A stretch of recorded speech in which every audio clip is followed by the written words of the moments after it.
Heck yeah, man. All right. Cheers, brother. Cheers, dude. What you got in there? Coffee. Coffee? And then they're going to watch the rest of it, and it's all beers. This is Couch to 50K. How to finish your first ultra marathon.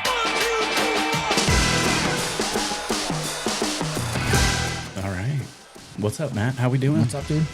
Good to Doing see you. Yeah, we're excited. I wanted to give the people a quick overview of the project here. We've already recorded quite a few episodes. I'm excited about how things are going. Introduce yourself real quick. Tell us a little bit about Elevated SoCal and what we do here in Big Bear. Yeah, my name is Matt Smith. I am part of Elevated SoCal, along with you, Blake, and our good friend Augustine. We have a running and outdoor store here in Big Bear called the Yellow Post, and we produce a number of events up here, mainly around outdoor sports, but dabbling in kind of music and entertainment as well. And excited to be here and to talk about, getting you to the finish line of the first ultra of your what is soon to be long career as an ultra runner. Sure. Yeah, we'll see. I don't know. I'm not that infatuated by the super long stuff. There's something very sexy about 100 miles. I don't know why. Yeah. Like just that triple digit. But that's a conversation for the end of the show, I think. Yeah. Right in the thick of it, of the training, and a little bit of an injury thing going on. We'll get into that at some point, but nothing that's going to stop me from continuing the project. But just to run through what we're doing here. I mean, I sort of found myself on the couch, metaphorically speaking, I guess, after just kind of a stagnant year or so, fitness wise, and just sort of poured myself into work and family, and just sort of let myself be lazy when it came to exercise and fitness. I'd still do some things. I was still out in the world, going to work, and being present with the rest of my life. But I felt that sort of lag. I don't know how to describe it exactly, but it got to the point where it was frustrating me. I was like, I need a big, scary goal. That's kind of my personality. Like if I've got something sitting out on the calendar, I will do the training. I'll do what it takes to get there. And if I don't have that, it's really hard for me to find the motivation. I think that's a secondary goal of this project for me, just to kind of get beyond that a little bit, to where I can just have a little more regular consistency in my life. I don't need an ultra marathon sitting on the calendar just to go out for a run, right? Like go out for a run because how it directly benefits your attitude and your personality and and the rest of your life, right? I think all ships rise with the tide there, right? Like if you're out there working and you're putting in work for your physical body, it affects your mind and it affects your outlook. So I'm excited about that. Yeah. No, I think that's great. And, you do have a little bit of a background in, endurance sports, you've trained for and completed some half Ironmans, and you've, dabbled in the whole world of training for races and going down that path. And so I think that this is a logical progression in like getting yourself back into like that idea of having a goal, working towards it. And it's beautiful if you don't need that goal, but absolutely when you're kind of struggling for motivation, putting something scary on the calendar is like the quickest way to be like, oh shit, let's get going. A little bit of fear goes a long way to cover the gaps of like having motivation.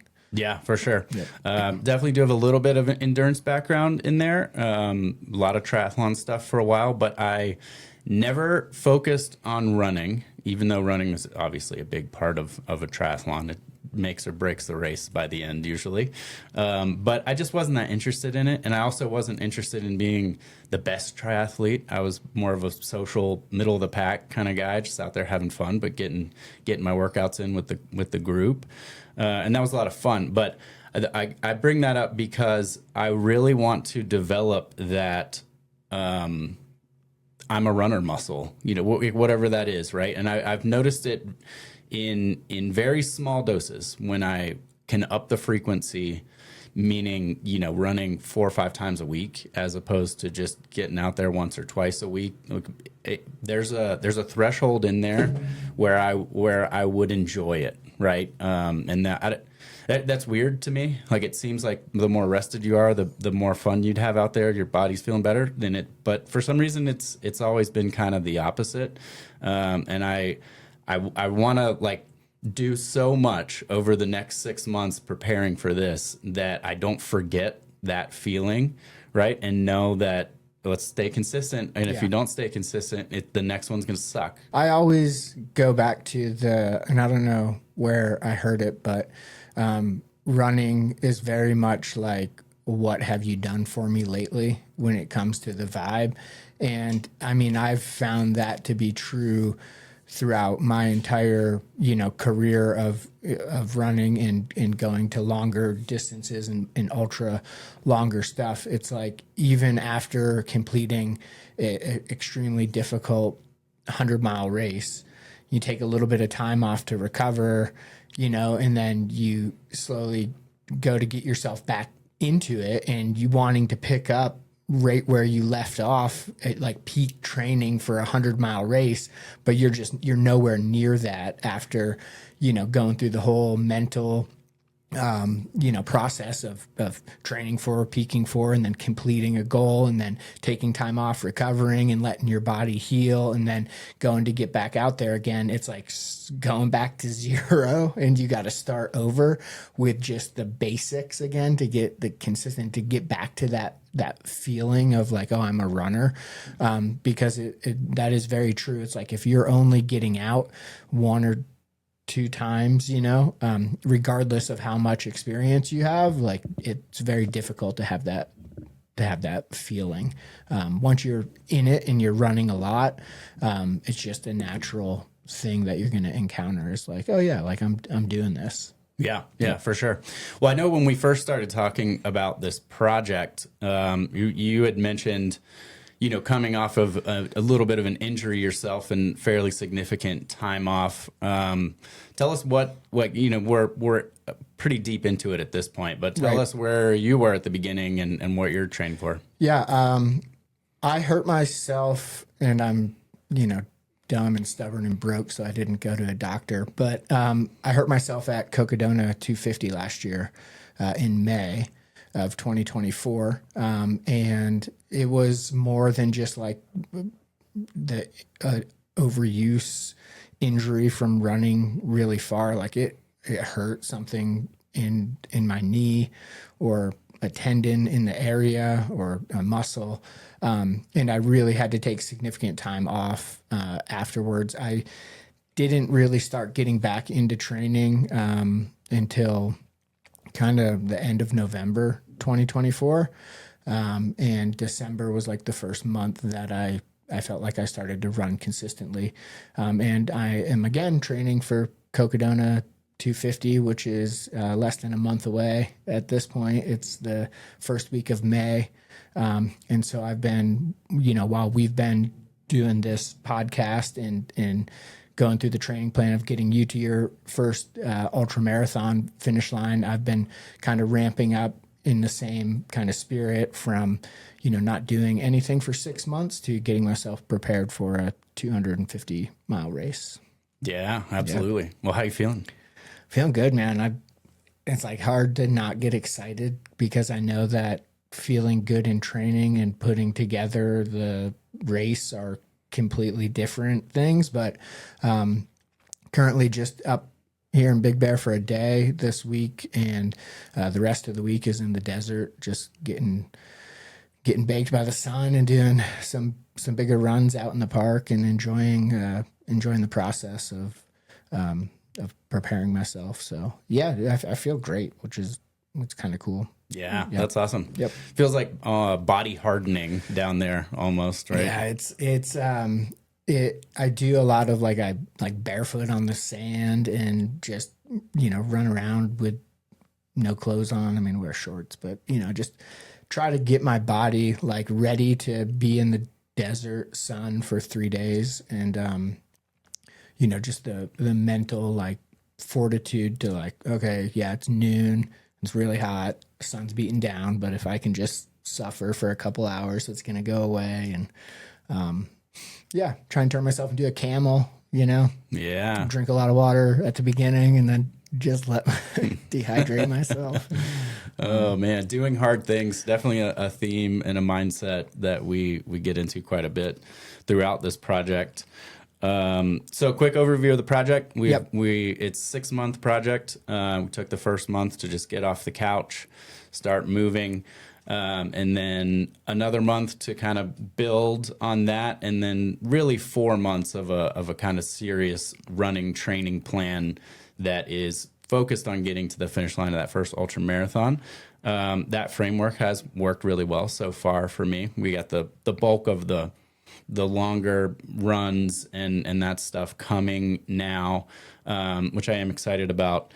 And but then we also threw in a whole bunch of other really cool episodes. I've got nutrition, gear, recovery, what is trail running, if you're not familiar with it at all. We called that demystifying trail running, which took me sort of 2 years of being adjacent to it to kind of be like, oh, this is really not what I thought it was. And that's one of my favorite episodes anyway. But we talk about the logistics of even just training, which is, for me, was a really important one, right? Because I tend to struggle with, if I'm going to run twice, like, do I need to take a shower in between? Are my clothes too dirty? Like, just the junk that gets in the way, So that was a cool episode. I think that helps like solve that dumb mental rationalization thing that can hinder you just getting out there. And what else did I not mention? We talked about fueling, both training and racing. What you're putting in your body during those hard efforts, and race prep. How do we think about the race itself in terms of pacing and visualizations and stuff like that. So we've covered a lot of stuff. Yeah. Still have a few more things to record, but I'm feeling really good about the project overall. I hope it is something that people find good value in and can learn from. Yeah, man, I do think we've had a lot of great conversations.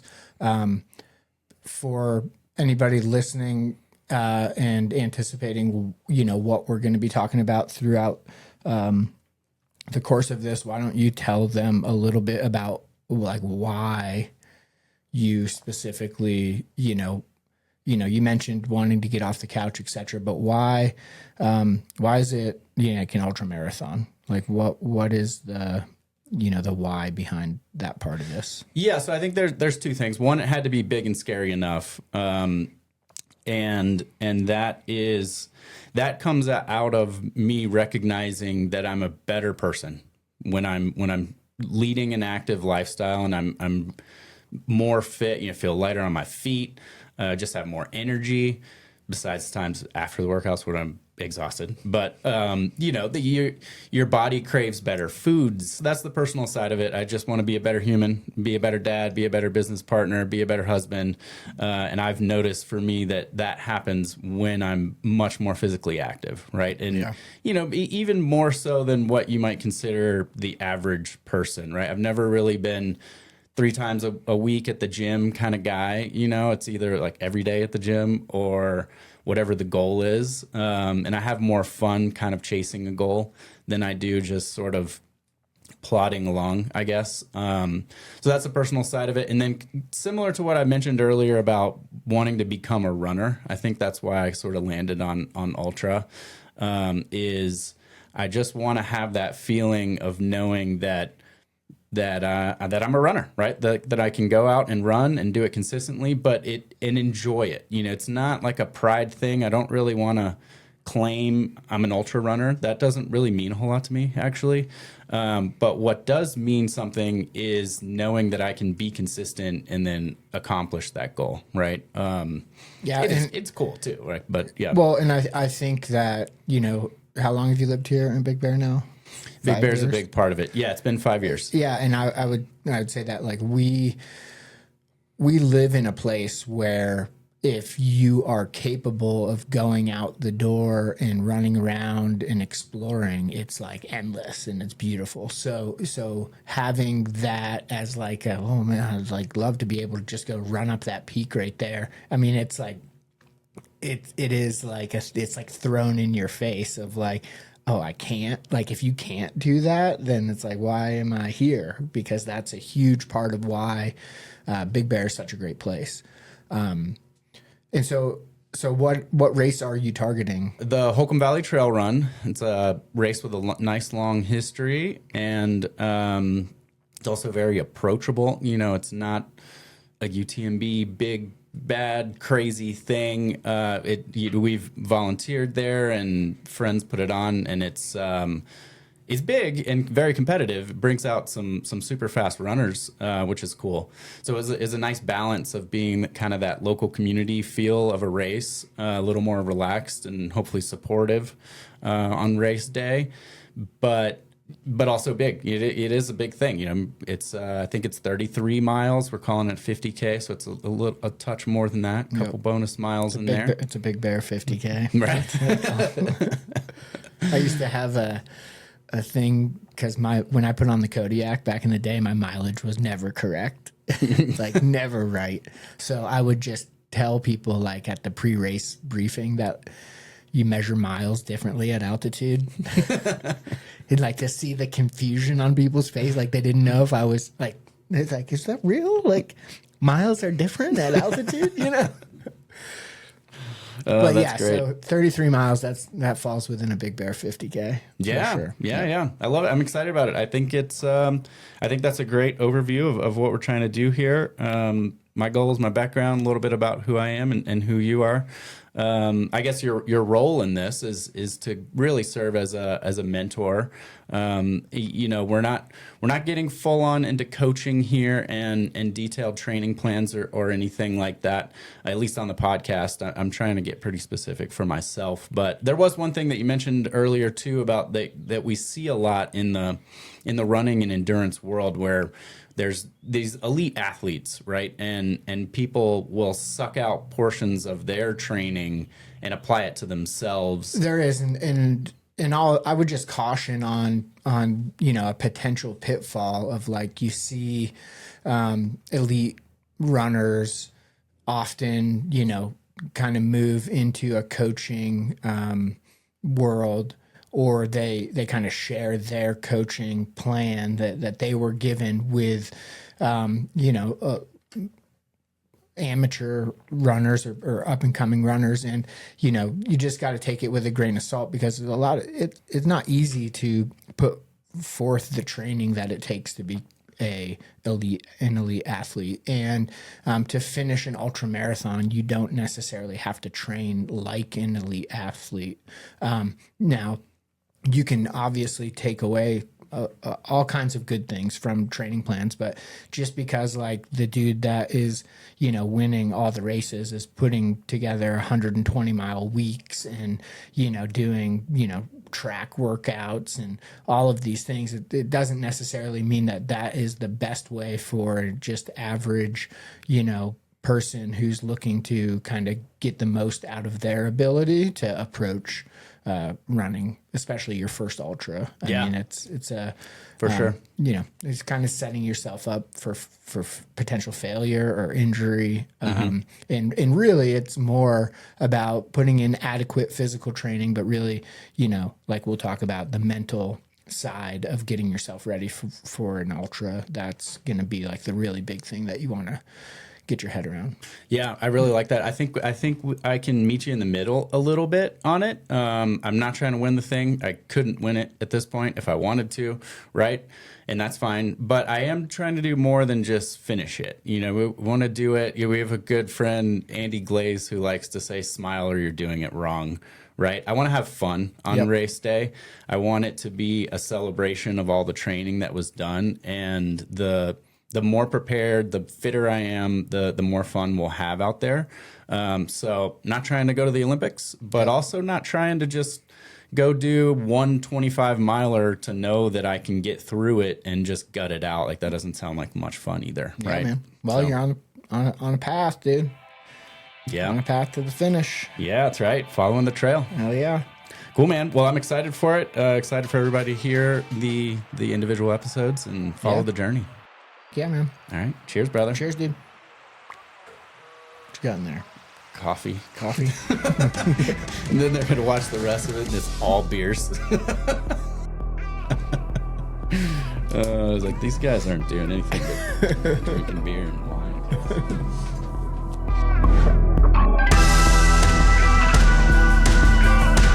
Couch to 50K is an Elevated SoCal project. All rights reserved.